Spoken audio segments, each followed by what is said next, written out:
My name is Angela Raspis. I'm a business mentor, author, and self-worth educator. And you're listening to Your Next Chapter, a podcast about change and challenges, goals, and dreams, and the mix of strategy and self-worth it takes to step into the next version of you. Oh my goodness, it feels like forever since I've been sitting here at my desk with this massive big podcast microphone in my face. And that's because it has been a very long time. Now, if you're one of the lovely people who has been listening to the podcast for a while, you would have noticed a big hiatus, a big missing chunk in the middle of these episodes. I actually did release one not too long ago, one that I had in the archives. But yes, my voice has been missing from the airwaves. I hope you've missed me, but I'm pretty darn sure you would have found lots of other things to keep you occupied during this really unusual time in most of our histories. So, why have I disappeared and why have I come back? Well, that's a story of evolutions, really. One of the things that I often talk about on this podcast and in my business is how, life and business goes up and down and we need to evolve with it. Well, late last year, I'd had a really massive time. Let's put the pandemic to one side, but I'd actually managed to achieve one of those goals that I'd had for so very long. And that, of course, as you're probably aware, is that I managed to write and release my book, Your Next Chapter, Ditch Your Doubt, Own Your Worth, and Build the Business You Really Want.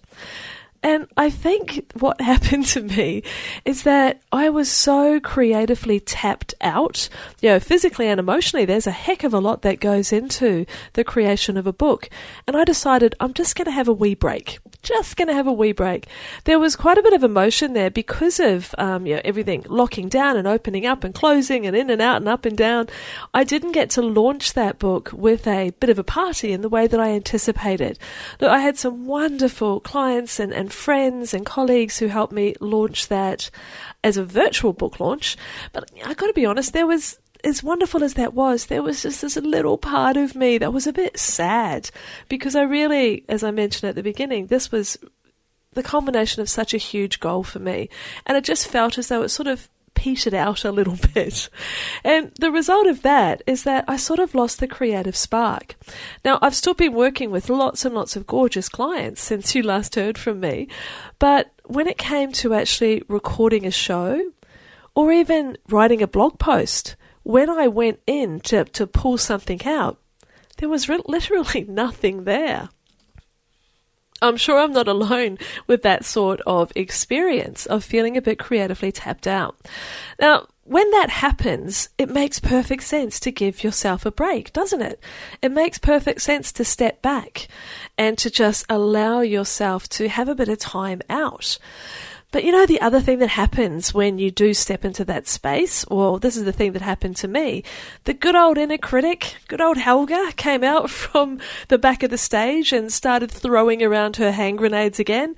Yeah, see, knew that wouldn't last. Yeah, okay, so you've written a book, big deal. What now? And there you are, doing nothing, saying nothing. Oh my goodness, she really hit me like a ton of hot bricks.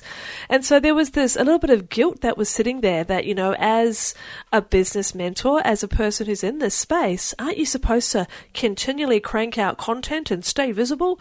Well, of course you need to be visible and available to the people who need you. But if you don't take care of you, then that possibility is just not going to be sustainable long term. So I allowed myself to pause. And I just left it at that. I kept serving, but I did not keep growing. I went into a bit of a space of just a holding pattern. And even if we hadn't been in the COVID-19 scenario that we have been, I suspect I would have done the same thing anyway. I just needed a break. So if you need to hear that, if you need to know that you have permission from yourself to step back for a while, then yay, I'm glad that you heard that message. But I guess what I'm wanting to say now is to how did it come back? where did it come from, this desire to recreate? Because this wee podcast episode here is the first in a whole series, 10 fabulous interviews and conversations that are coming to you over the next few weeks. So how did I go from like 0 to 100? Well, I allowed myself to get inspired. Now, if you've been in my world for a while, you probably heard me talk about belief buddies. And a belief buddy is just one or two, that's all you need, people around you who hold your vision and your heart in their world just as strongly as their own and as your own. And they're the people that you can go to celebrate with, to commiserate with, to brainstorm with, just they're there for you. And I'm blessed to have some of those wonderful women in my world. And I was sort of languishing around one afternoon and I was having a chat with just such a person, the gorgeous Carolyn, who's down in Melbourne. Shout out, my friend. Thank you. And she said, well, you're going through some change yourself at the moment. Why don't you talk to people about that?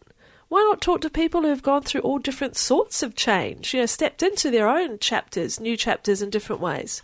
Why don't you just have a chat about that sort of thing? And I could feel just that little frisson of like, you get that curiosity, that sort of, that's interesting. Well, that's a thread, okay? And you need to follow those threads. When your curiosity is snared, when you can feel yourself, and literally my imagination, the back of my head, sort of sat up. She'd been napping for a while, but she sort of sat up and opened one eye even and went like, could be something in that. So I started to think about it. I started to think about what are the different topics that I might want to talk to people about again. And then, boom, it's like the floodgates opened and all these possibilities came out of the corners of my mind. And this series is the result. So over the next 10 weeks, you're going to meet this spectacular array of women. Jen Gwynne Jones, who left her very impressive corporate career to strike out and start her own business. Lisa and Gary Rayner, who have started a charity and beginning a whole new way of taking care of foster kids who are in their teens with their tree house farm. Tanya Willis, who committed to her own health and well-being and let go of over 30 kilos, which has opened a whole new way of physicality for her. Tamara Agnew, who returned to university as a mature age student and really started pursuing what she was most interested in. Deb Vaudrey, who left a very long marriage so that she could rediscover herself and start that very fresh story. Sophie Andrews, who closed and sold a very successful business so that she could start the one that she really wanted to. Fiona Redding, who left behind addiction and sadness to reinvigorate herself in a whole new world. Nikki Lane, who took her interest in spirituality and her desire and love of flowers and created this incredible new methodology of change and all the characters that came with that, and wrote a book at the same time. June Lathy, who left a stunning corporate career in New York City so that she could embrace her own spiritual gifts and open a retreat in New South Wales. And Rachel Lancaster, over in England, who had her own early and surprising menopause at 42, which has led her to developing a community and a movement that is so focused on debunking the negative myths around menopause and is said to reposition this powerful change for us women for the force that it really is. So many stories of change, such a variety of experiences, and they're all united by one commonality. All of these women were listening to what was calling to them and would not go away. And they chose to turn around, look it in the face and say, yes, I'm going to do that thing that I've been thinking about for so darn long. So it's not surprising when I have been in such a melting pot of inspiration for the last probably 3 or 4 months as I've been recording these interviews, it actually helped me, I guess, lubricate the edges of change for myself as well. Because you may have noticed, you may be on the podcast app at the moment, but if you've gone to my website, you're going to see a whole new world. It's been 8 years since I had a brand redevelopment, and that's one of the things that's been happening in the background whilst I was in this languishing period. I've been helped along by some spectacular people in design and coding and development and all sorts of stuff. I've talked about Adventure Digital. I've talked about Stephanie from Who's That Girl. I've talked about my own awesome VA, Therese, on many of the posts that I've done on LinkedIn and Facebook. I mean, it's one of the truths is having a small business. If you're a solo or a small business owner, then recommendations and referrals are incredibly important, both for us so that we can grow our businesses, but also when we want to be able to put people that we care for in safe hands, having great people to refer to makes an enormous difference. So this whole project of bringing both parts of me back online in my online home has been really challenging, really hard work, but an absolute delight. But you might think, well, what the heck is she actually talking about? Well, this is the change piece that's been true for me. Since, oh my goodness, way back 2007, when I was very newly sober, looking at the world in a whole new way, still quite raw from being in the midst of such massive change, I discovered Brené Brown. Now, her first book was I Thought It Was Just Me, But It Isn't. And I remember so clearly exactly where I was sitting when I was first writing this book. Reading this book and being utterly gobsmacked by the messages in there. I felt so seen and so understood. And what was at the heart of that? It was self-worth. It was the concept of self-worth, of being worthy, of letting go of all of those crappy stories that tell us that we are less than, not enough, not living up to our potential, yada, yada, yada, yada, all that stuff. And reading those words and recognizing that that was the missing piece. It wasn't confidence. It wasn't self-esteem. It wasn't getting more qualifications or whatever. It was self-worth, and I had disconnected from it.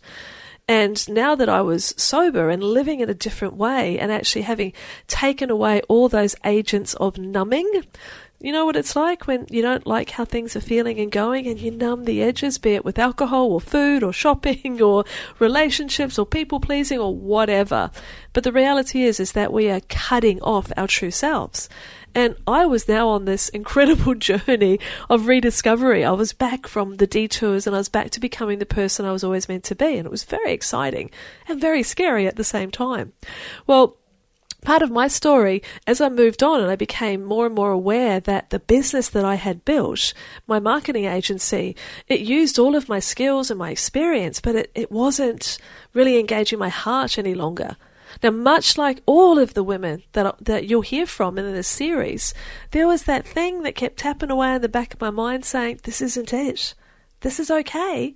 This is paying the bills. This is creating the revenue. This is, creating jobs for my employees. It's getting me out of, I'm doing good stuff, but it just, there's something not there. Okay. And it took me quite a while to actually get so strongly anchored in self-worth that I could decide that I could let go of who I was again to step into the unknown. And that's when I closed that agency back in 2012. Now, between 2012 and 2021, there's been lots and lots and lots of chapters. Right? I didn't stop one, step into the next, and voila, here we are. That just doesn't happen. Well, for very few of us, that happens. There is refining, there is reiterations, there is change gradually happening over time.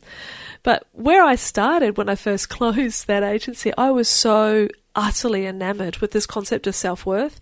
I was convinced it was the panacea for the world, and I wanted to tell the world about it. So I actually gave myself the title of a self-worth mentor. But no one knew what I was talking about. It's hard to understand, or actually to go back in time to 2012, 2013 and understand that back then the concepts of shame and unworthiness and self-worth, etc., which Brené is obviously now the champion of, and many other people as well who are utilizing that particular phraseology and that approach to the world. But it was very new back then. And I would introduce myself as a self-worth mentor and people would go, I've sort of got my head goes on the side and they'd sort of go, oh, interesting. But didn't really know what it meant. And because I was also, or at the same time, I was very focused on business strategy, and still am, because I believe that expressing ourselves through the lens of business is one of the easiest ways that we can impact the world and also develop personally. But I wasn't explaining this combination of strategy and self-worth very well. So as I walked into a room and announced myself as a self-worth mentor, it wasn't hitting. So I did change it, and I, gave myself the new name as the Business Success Mentor. Oh, okay. Yep. I get that. People could hear and understand that pretty clearly. And so from then on, I guess one of the iterations after that was when I brought in the brand Your Second Act. And again, if you've been in my world for a while, you'll discover that you remember that I ran a wonderful live event under that name until I got smacked by someone else who trademarked it that I'd missed, and so I had to change again. And that's when I discovered Your Next Chapter, which I've now trademarked, so I learnt my lesson. And look, that fits me so much more like a glove, with me being the book fiend that I am, and the idea that chapters go on and on. The story is not over. We've all got more to discover and more to do and more to contribute and just more to happen. So the next chapter concept really fits me, as I said, like a glove. It feels good. But self-worth never went away. Much again, like the women you're going to hear from, these desires for change, they may have sat in the background for a while, patiently biding their time, slowly flicking the pages of the magazine as they were waiting for us to wake up and embrace them. So I've been talking about self-worth in my work. It sits right alongside strategy, because it doesn't matter how much I teach you or someone else teaches you, or how much you discover about business building and putting all those building blocks together. The reality is, if you're not anchored in, if you're not connected to that sense of worth, that ability to contribute value to the world, you will not expand out to your edges.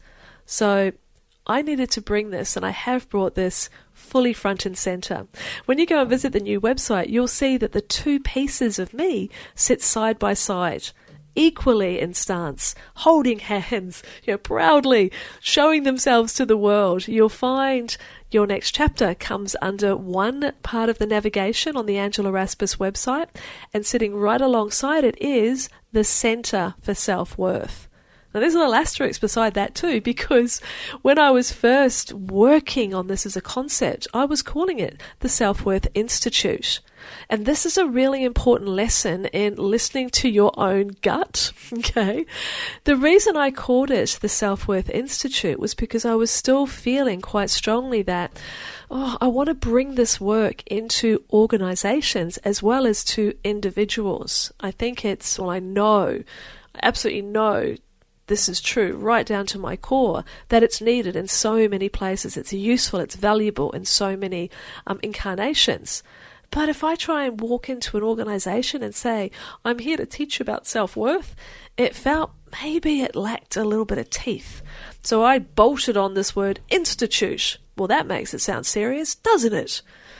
And this part inside of me kept going, doesn't feel right. But I kept pushing it down. And interestingly enough, I put out the first landing page for what is now the Center for Self-Worth, my goodness, probably August last year. But I had never switched it on and dialed it up until this week. And it's because that part of me that knew that I'd given my baby the wrong name. What a terrible feeling. And eventually, even though I've paid for the company, I've paid for the domains, I've paid for a lot of stuff, I had to really listen to that gut and say, you know what, I need to do what feels right. So I renamed it. We had a new christening. And yes, lots of things had to change as a result, but it feels so much better now. The Center for Self-Worth is all about reconnection to the truth of you, so that you can access your creativity, your ability to collaborate, your resilience, your confidence, all of those emotions with some incredibly simple but powerful tools. So both sides of the business. I am still very much doing business mentoring, running masterminds, retreats once the world allows me to again, and also the instinctive drives profiling, this new tool which is at the heart of discovering who you really are. It's really powerful and a whole lot of fun. But right alongside it is now my work in running group programs and workshops for individuals and for organizations with the absolute specific practices of self-worth reconnection. And the two of them obviously work side by side for business owners, because as I said before, you can't have one without the other. So I feel really excited about this next chapter for me. And I feel really excited as I listen to and interview and have these wholehearted conversations with so many other women who are doing the same, who are saying, you know what, I'm putting those beliefs to the side because this is the thing that is calling me and I'm not going to ignore it any longer. And you see, sometimes that is starting something completely new, but sometimes it's just taking off the chains so that you can expand doing the thing that you're doing now, but doing it at a new level. And it's different for every person, which is why the stories are also varied and wide. But I know that you're going to find something within these conversations that just unleashes the next chapter of you, perhaps something you didn't even know was there yet. It makes me wonder, what is it that stops us from starting a next chapter? Well, there's a few different ones that a few different ideas I want to share with you here. Sometimes the thought inside is, this is a crazy idea. It's never going to work. Okay. Go and have a look. Is someone else already doing something similar? Is that what you're worried about? Well, if they are, that's proof of concept. That's proof of market. Go and do it. Maybe you're thinking too many other people are already doing it. But again, proof of concept. And what about the you factor? I don't care how many other people are doing something similar. None of them are you. I know you've probably heard that 100 times before, but it is utterly and completely true. I've spoken about the rule of thirds in the past. Like a third of the world will look at what you're offering and go, ugh, that's crap. Who does she think she is? A third of the world will go, yeah, not bad, but it's not for me. And a third of the world will go, oh my goodness, where have you been all my life? This is exactly what I'm looking for. Now, that's an inexact science, that rule of thirds. But what I'm saying here is it's not our job to convince and convert or to contort ourselves into shapes to please others. You can't be anyone but you. So be you in business, just like I am and just like all these other women are that you're hearing from on this podcast. Sometimes people say, oh, it's too late for me. Are you still alive? Are you still breathing? Then it's not too late. One of the most inspiring examples I ever came across was I went to a conference in Canada about 3 years ago. Yep, back in the days when you could actually fly. And there was this incredible woman about to turn 72 who was starting her business. I've been doing this for these people forever, and I do it better. I'm doing it myself. How's that? I hope I am still as energetic, inspired and inspiring as that amazing woman when I am 72. Look, I was 42 when I closed my agency. I'm 52 now and I'm starting another chapter. It is not too late. We have a whole heap of energy left in us yet.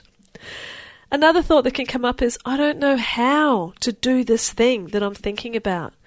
Get support, my darling. Start with Google. Get a book. So many people can transform in private with a book. Talk to your friends. Join a mastermind. Take courses. Just take a step. There is always the ability to work out the how. It's the why that you want to connect to. That is the thing, which is the rocket fuel that will power you into a next chapter. Now, I'm not saying we can do things with our eyes closed. No, we ask for support. It took me a long time to ask for support. I wish I hadn't waited so long. It's made an enormous difference. That there's many other stumbling blocks that can be in your head, but there's the key. They are in your head. There is always a way through. Sometimes we just need encouragement. And what's the worst that could happen? If it doesn't work out, you're no worse off than now. But what if it does work out? And as you've heard, hopefully from just me talking at the moment and other examples, is that it takes us a while. Success, however you define it, is rare to happen overnight.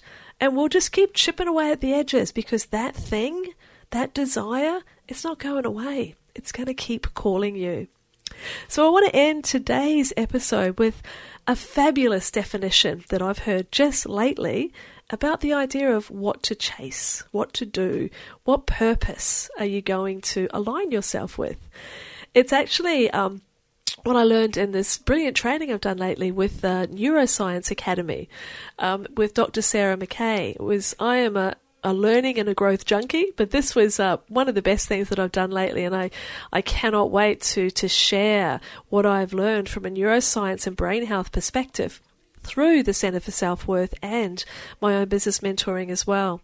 But what they taught us, and I've always believed this, is that people who have a sense of purpose, something that's important to them, that pulls them forward, we age better emotionally, physically, mentally, in every way. And so Sarah said, what's a great way of assessing, of judging? Am I going to do this thing? And there were these 2 questions which are really helpful. And those questions are, number 1, is it awesome? And by that I mean, is it awesome for you? Does it feel exciting? Does it feel a little bit scary, but delightful and exciting? It ticks the awesome box. The second question, and does it help? Does it help someone? Even one person? Does it have that concept of impact and making a difference? That's so important to us. Put those 2 together. Is it awesome? Does it help? If you've got 2 yeses, then I, Sarah, and many, many other people will say, go for it. That's your next chapter calling. How will you respond? I hope you've enjoyed this episode and all of the ones that are coming over the next 10 weeks.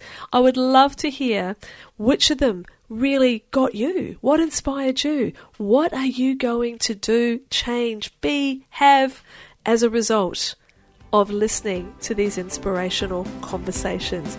I can't wait to hear what's going to unfold in your next chapter. Take care.